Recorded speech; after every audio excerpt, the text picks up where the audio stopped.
تمام قسم کی حمد و ثنا، بریائی بڑائی، حمد و ستائش صلی اللہ رب العالمین کے لیے لائق و زیبا ہے، جس نے ہم تمام کو اس عارفانی کے اندر مبعوث فرمایا اور پھر ہمیں یوں ہی بیکار اور بھٹکتی ہوئی راہوں پر نہیں چھوڑا،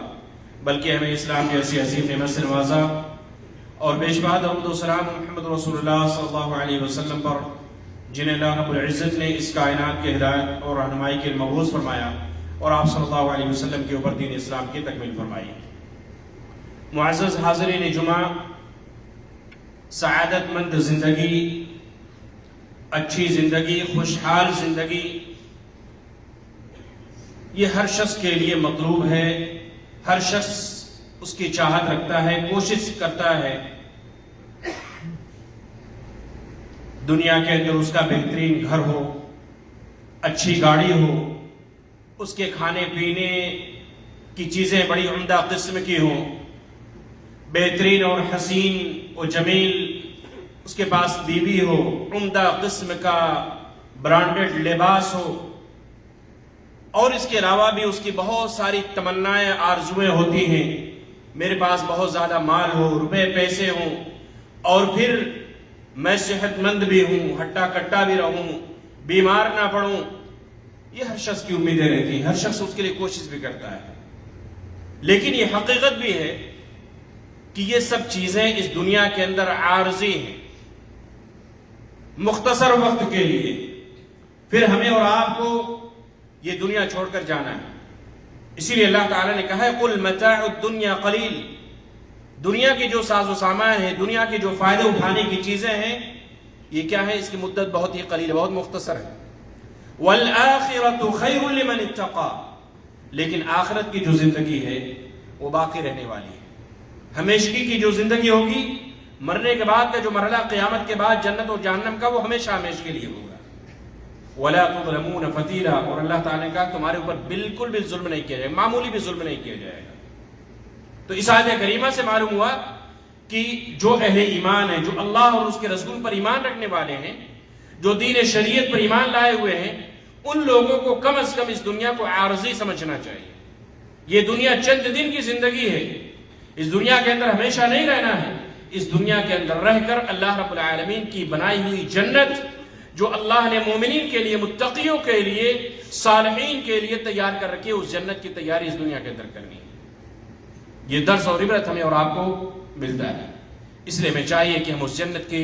حصول کے لیے، جنت میں داخلے کے لیے اس دنیا کے اندر اللہ رب العالمین کو راضی کرنے کی کوشش کریں۔ اللہ رب العالمین نے بیان فرمایا کہ اگر تم میں سے کوئی بھی شخص، مرد ہو یا عورت، اگر وہ نیک عمل کرتا ہے، اعمال صالحہ کرتا ہے، تو اللہ تعالیٰ دنیا کے اندر بھی اور آخرت کے اندر بھی اس کو سعادت مند زندگی نصیب فرمائے گا۔ دنیا کے اندر بھی آپ کی اچھی زندگی گزرے گی، اور مرنے کے بعد بھی اللہ تعالیٰ آپ کو بہترین بدلے سے نوازے گا، یعنی جنت اللہ تعالیٰ آپ کو عطا فرمائے گا۔ شرط کیا ہے؟ شرط یہ کہ اس دنیا کے اندر اپنے آپ کو رب سے راضی کر لیں، یعنی رب آپ سے راضی ہو، آپ اللہ سے ڈرنے والے ہوں، آپ صالح ہوں، آپ متقی ہوں، آپ نماز پڑھنے والے ہوں، آپ روزہ رکھنے والے ہوں، آپ انکار منکر یعنی جو غلط کام ہے اس کی نکیر کرنے والے ہوں، جو اچھائیاں ہیں اس پر عمل کرنے والے، اس کی طرف دعوت دینے والے ہوں۔ اگر یہ اوصاف آپ کے اندر ہے تو اللہ تعالیٰ آپ کو دنیا کے اندر بھی بہترین زندگی عطا فرمائے گا، اور مرنے کے بعد بھی اللہ تعالیٰ نے آپ سے جنت کا وعدہ کیا ہے۔ اسی طریقے سے اللہ کے نبی علیہ الصلوۃ والسلام نے ایک حدیث کے اندر ارشاد فرمایا، صہیب بن سنان رضی اللہ تعالیٰ عنہ بیان فرماتے ہیں کہ مومن کا معاملہ بڑا ہی عجیب ہوتا ہے۔ صحیح مسلم کی روایت ہے، مومن کا معاملہ بڑا ہی عجیب ہے۔ کیا عجیب ہے؟ کہ اگر اس کو کوئی خوشی لاحق ہوتی ہے، کوئی خوشی پہنچتی ہے، کوئی نعمت پہنچتی ہے، کوئی نعمت آپ تک پہنچ جاتی ہے، اولاد کی نعمت، مال کی نعمت، یا بیماری سے شفا، یا کچھ بھی اس طریقے کی نعمتیں، یا ایسی نعمتیں جو ہمارے خواب و خیال میں بھی نہیں تھی لیکن ہم تک آپ پہنچی، وہ ہمارے مقدر میں اللہ نے بھیج رکھا ہے، تو پھر ایسی صورت میں انسان کیا کرتا ہے؟ انسان کو کیا کرنا چاہیے؟ اللہ کا شکر بجا لانا چاہیے، سجدہ شکر میں گر جانا چاہیے، اللہ کا شکر بجا لانا چاہیے۔ اور اگر اللہ تعالیٰ کبھی آپ کو ابتلا اور آزمائش میں ڈال دے، آپ کو بیمار کر دیا، آپ دوا کر رہے ہیں، صحت یاب نہیں ہو رہے ہیں، اللہ تعالیٰ نے آپ کو اولاد دیا ہے لیکن اولاد میں اللہ تعالیٰ نے آپ کو ابتلا اور آزمائش میں ڈال رکھا ہے، اللہ تعالیٰ آپ کو اولاد سے ابھی تک محروم کر رکھا ہے، اللہ تعالیٰ نے آپ کو صرف نرینہ اولاد دیا ہے، اللہ تعالیٰ نے آپ کو صرف لڑکیاں اور بیٹیاں ہی عطا کی ہیں، یا اس طریقے کی زندگی میں کوئی بھی ابتلا اور آزمائش ہوتی ہے تو مومن کیا کرتا ہے؟ مومن اس پہ صبر کرتا ہے، شکوہ نہیں کرتا ہے، روتا بلبلاتا نہیں ہے، کسی غیر کے در پہ نہیں جاتا، اپنے ایمان کا سودا نہیں کرتا، بلکہ اس پہ صبر کرتا ہے ابتلا اور آزمائش میں، اور اللہ تعالیٰ نے اس کے دور ہونے کے لیے دعا کرتا ہے۔ تو یہ مومن کا معاملہ ہر دو صورت میں، نعمت ملے تو شکر ادا کرتا ہے، اور اگر مصیبت آئے تو صبر کرتا ہے۔ اسی لیے اللہ کے نبی صلی اللہ علیہ وسلم بیان فرمایا کہ مومن کا معاملہ ہر دو صورت میں بڑا ہی عجیب ہے۔ اس لیے ہمیں چاہیے کہ ہم اس دار فانی کے اندر، اس دنیا کے اندر رہ کر ہم اللہ رب العالمین کو راضی کریں، جنت کے حصول کے لیے محنت کریں، کوشش کریں۔ آئیے دیکھتے ہیں کہ اللہ رب العالمین، اللہ کے نبی صلی اللہ علیہ وسلم نے حدیث کے اندر، صحیح مسلم کی روایت ہے، ایک ایسے جنتی کا قصہ بیان فرمایا جو سب سے آخر میں جنت میں داخل ہوگا، اور اس کو جنت کا سب سے معمولی حصہ دیا جائے گا۔ اس کی نظر میں معمولی ہوگا، لیکن اگر آپ یعنی وہ جو اللہ تعالیٰ ان کو دے گا، اس شخص کو دے گا، وہ ہمارے خواب و خیال سے بھی کہیں اوپر ہوگا۔ اللہ کے نبی علیہ الصلوۃ والسلام نے ارشاد فرمایا، مغیرہ ابن شعبہ رضی اللہ تعالیٰ عنہ بیان فرماتے ہیں کہ موسیٰ علیہ الصلوۃ والسلام نے اللہ رب العالمین سے سوال کیا کہ جنت میں سب سے کم، سب سے نچلے درجے کا جو جنتی ہوگا اس کا درجہ کیا ہوگا، اس کا مقام کیا ہوگا، اس کی نعمتیں کیا ہوں گی؟ تو اللہ رب العالمین نے موسیٰ علیہ الصلوۃ والسلام سے بیان فرمایا، کہا کہ جب جنتی لوگ جنت میں چلے جائیں گے، تمام لوگ جنت میں چلے جائیں گے، اپنے اپنے مقام، اپنے اپنے درجات پہ پہنچ جائیں گے، تو ایک شخص سے کہا جائے گا کہ جنت میں داخل ہو جاؤ۔ سب لوگ اپنی اپنی جگہ میں چلے گئے، ایک آخری شخص کا کہا جائے گا کہ جنت میں داخل ہو جاؤ، تو وہ شخص کہے گا کہ اللہ اے رب کیف ونزل الناس منازلهم واخذوا اخذاتهم، اے اللہ سب لوگ تو اپنی اپنی جگہ چلے گئے، اور ان کے مقدر میں جو کچھ بھی تو نے ان کے مقدر میں لکھ رکھا تھا، ان کو جنت میں وہ حصہ مل گیا، میں کہاں جاؤں، میرے لیے کیا مقدر میں ہے؟ تو اللہ تعالیٰ کہے گا کہ کیا تم اس بات سے راضی نہیں ہو کہ دنیا کے اندر جو بڑے بڑے بادشاہ ہوتے تھے، ان بادشاہوں میں سے ایک کی بادشاہت جو سب سے بڑی ہوتی تھی، اس کے مقابل میں تمہیں دے دیا جائے، کیا تم اس سے راضی ہو؟ اللہ تعالیٰ اس بندے سے اقرار کرے گا، اقرار کروائے گا، تو کہے گا کہ رضیت رب، اللہ میں اس سے راضی ہوں۔ پھر اللہ تعالیٰ اس سے کیا کہے گا؟ کہے گا کہ لک ذلک ومثلہ ومثلہ ومثلہ ومثلہ، کہ یہ تمہارے لیے ہے اور اس کے جیسے بھی، یعنی اور بھی اس کے جیسے، اور بھی اس کے جیسے، اور بھی اس کے جیسے۔ اور پھر پانچویں بار میں اللہ رب العالمین فیقول فی الخامسہ، تو وہ شخص پانچویں بار میں کہے گا رضیت رب، اے اللہ میں اس سے راضی ہوں۔ فیقول ھذا لک وعشرۃ امثال، سبحان اللہ، اللہ تعالیٰ کہے گا کہ یہ سب تمہارے لیے ہے، اور اس جیسے 10 گنا بھی تمہارے لیے ہے۔ یہ جنت کا سب سے کم تر درجے والا انسان، سب سے کم درجے والا انسان، اللہ تعالیٰ اس کی یہ تکریم کرتا ہے، اللہ تعالیٰ اس کو نوازتا ہے، دیتا جاتا ہے۔ اللہ تعالیٰ کے ہاں عطا میں، نوازنے میں، کرم کے اندر، سخاوت کے اندر اللہ کے ہاں کمی نہیں ہے۔ اللہ دے رہا ہے اس بندے کو کہ یہ تیرے جیسے ہے، اور اس جیسے 10 گنا بھی تیرے لیے ہے۔ وَلَكَ مَا شَهَدْتَ نَفْسُكَ وَلَذَّتْ عَيْنُكَ، اور اس کے علاوہ بھی جو کچھ تمہارا نفس چاہے، تمہاری آنکھوں کی ٹھنڈک جس میں ہو، لذت جس میں تم محسوس کرتے ہو، وہ تمام چیزیں تمہارے لیے ہیں۔ تو وہ کہے گا کہ اللہ میں تو سے راضی ہوں۔ تو موسیٰ علیہ الصلوۃ والسلام اس سے کہتے ہیں، کیا کہتے ہیں؟ کہتے ہیں رب فَأَعْلَاهُمْ مَنزِلَةً، اے اللہ یہ جنتی کا جنت میں ہونے والا سب سے اعلیٰ درجے کا قسم کا آدمی ہوگا، یعنی اتنی نعمتیں اس کو دی جائیں گی، اتنی دولتوں سے نوازا جائے گا، تو یہ تو جنت میں سب سے اعلیٰ قسم کا انسان ہوگا۔ تو اللہ تعالیٰ کیا کہے گا؟ اللہ تعالیٰ کہے گا اولئک الذین اردت غرست کراماتهم بیدی وختمت علیہا فلم تر عین ولم تسمع اذن ولم یخطر علی قلب بشر، کہ یہی وہ لوگ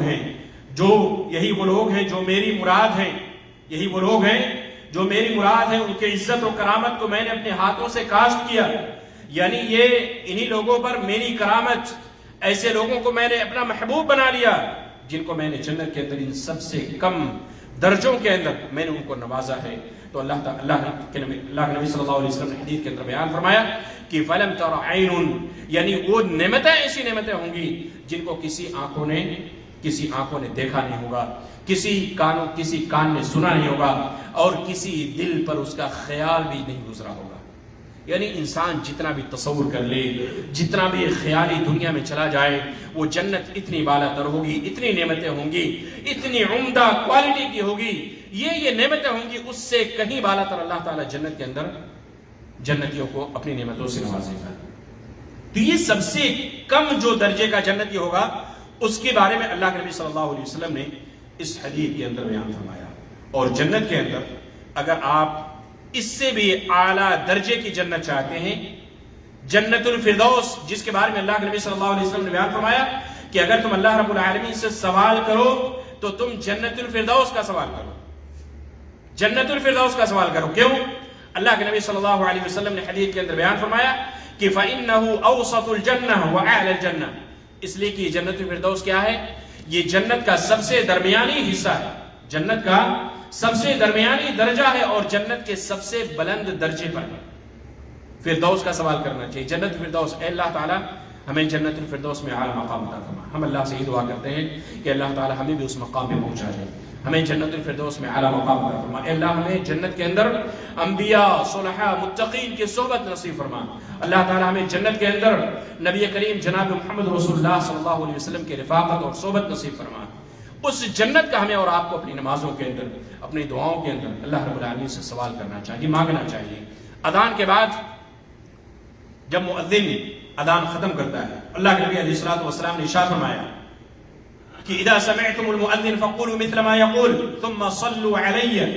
جب تم مؤذن کی اذان سنو تو جیسے وہ کہتا ہے ویسے کہو، پھر جب وہ اذان ختم ہو جائے تو میرے اوپر درود بھیجو، میرے اوپر درود بھیجو۔ بہت سارے لوگ اس سننے سے محروم رہتے ہیں، اس فضیلت سے محروم رہتے ہیں۔ اذان کے بعد فوراً اذان کی جو دعا ہے اللہم رب هذه الدعوة التامة والصلاة القائمة، وہ پڑھ لیتے ہیں اور درود شریف نہیں پڑھتے، جبکہ فضیلت اللہ کے نبی صلی اللہ علیہ وسلم نے کیا بیان فرمائی؟ فضیلت بیان فرمائی کہ اذان ختم ہونے کے بعد درود پڑھو، ثم صلوا علی، میرے اوپر درود بھیجو، درود پڑھو۔ پھر اس کے بعد فإنه من صلى علي صلاة صلى الله عليه بعشرة، اس لیے کہ جو شخص میرے اوپر ایک بار درود بھیجا گا اس کے اوپر اللہ رب العالمین کی 10 رحمتوں کا نزول ہوتا ہے۔ ثم صلوا الله علی الوسیلہ، پھر میرے لیے وسیلے کا سوال کرو، اور یہ وسیلہ وہ نہیں جو غیر شرعی وسیلہ جو دنیا کے اندر لوگ اختیار کرتے ہیں، مردوں کا وسیلہ، فلاں بابا کا وسیلہ، فلاں پیر کا وسیلہ، فلاں فقیر کا وسیلہ، فلاں شخص کا وسیلہ، یہ وسیلہ وہ نہیں ہے۔ یہ وسیلہ جنت میں ایک مقام ہے جس کے بارے میں اللہ کے نبی صلی اللہ علیہ وسلم نے کہا کہ میرے لیے اس مقام کے لیے دعا کیا کرو، اور مجھے اللہ کی ذات سے امید ہے کہ وہ وسیلہ جو مقام ہے جنت کے اندر وہ مجھے مل کر رہے گا، وہ میرے لیے اللہ نے بنا کر رکھا ہے۔ تو یہ وسیلہ ہے، یہ ناجائز وسیلے، غیر شرعی وسیلے جو شرک کی طرف لے جانے والے ہیں، جو توحید میں گڑبڑ کرنے والے وسیلے ہیں، جو آپ کی توحید، آپ کی عاقبت کو برباد کرنے والے وسیلے ہیں، ایسے غیر شرعی وسیلوں کو اختیار کرنے کی شریعت نے آپ کو اجازت نہیں دی ہے۔ تو اس لیے ہمیں اذان کے بعد درود شریف پڑھنا چاہیے، اور درود شریف پڑھنے کے بعد اللہم رب هذه الدعوة التامة الى آخری جو اذان کے بعد کی دعا ہے اس کو پڑھنا چاہیے۔ اللہ کے نبی صلی اللہ علیہ وسلم نے اس کی فضیلت بیان فرمائی، فمن سأل لی الوسیلہ، جس شخص نے میرے لیے وسیلے کا سوال کیا، اللہ سے وسیلے کا سوال کیا، تو اس کے لیے میری شفاعت حلال ہو جاتی ہے۔ یعنی اللہ کے نبی صلی اللہ علیہ وسلم قیامت کے دن اس کے لیے شفاعت کریں گے۔ یہ کتنی عظیم فضیلت ہے۔ آپ تصور کیجئے جب انسان ایک ایک نیکی کے لیے ترس رہا ہوگا، انسان حیران و پریشان ہوگا، اور اس دن کی پریشانی یعنی انسان صرف تصور کر سکتا ہے، اور قرآنی آیات اور صورتوں کے